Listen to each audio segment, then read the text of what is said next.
ఆచి చికెన్ మసాలా.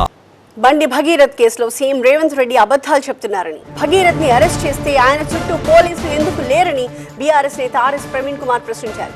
భగీరథ్ చుట్టూ లాయర్లు ఉన్నారు కానీ పోలీసులు లేరు అన్నారు. ఈ కేసుని రాజకీయం చేస్తున్నామని, తనను కేటీఆర్ ని రేవంత్ తిడుతున్నారని ఆర్ఎస్ ప్రవీణ్ కుమార్ అన్నారు. తన ఉద్యోగం పోలేదని, రేవంత్ లాంటి వారి భరతం పట్టడానికే తాను ఉద్యోగం వదులుకున్నానన్నారు ఆర్ఎస్ ప్రవీణ్ కుమార్.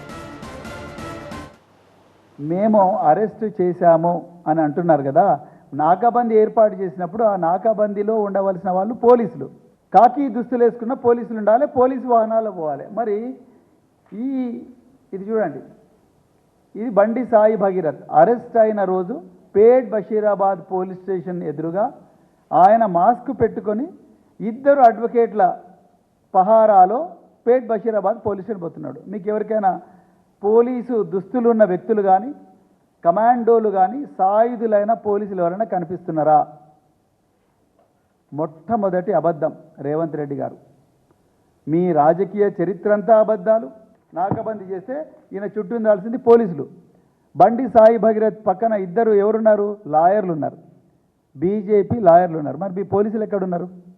ఆయన మాస్క్ పెట్టుకొని కనిపిస్తున్నాడు. మీరు నాకాబందీ చేసినామంటున్నారు. ఒకవైపు ఏమో కేంద్ర హోంశాఖ సహాయ మంత్రి ఆయన ట్వీట్ల మీద ట్వీట్లు చేస్తున్నాడు. నేను నా కొడుకును నేనే అప్పగించిన పోలీసులకు అని చెప్తున్నారు. మీరేమో నాకాబందీ అంటున్నారు. ఎవరి చెవుల పూలు పెడుతున్నారు రేవంత్ రెడ్డి గారు?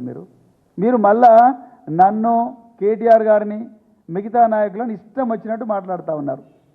కేటీఆర్ గారికి బండి సంజయ్కి ఏదైనా పంచాయతీ ఉంటే వాళ్ళు తేల్చుకోవాలి, కానీ ఇక్కడ అనవసరంగా ఈ మైనర్ బాలిక విషయంలో రాజకీయాలు ఎందుకు అంటారు. ఇక ప్రవీణ్ కుమార్కు ఆయన ఉద్యోగం పైన తహసీల్దార్ అంటున్నారు. నా ఉద్యోగం పోలేదు రేవంత్ రెడ్డి గారు, నేనే ఉద్యోగం వదులుకున్నా మీలాంటి వాళ్ళ భర్త బట్టనికే. ఆచి చికెన్ మసాలా.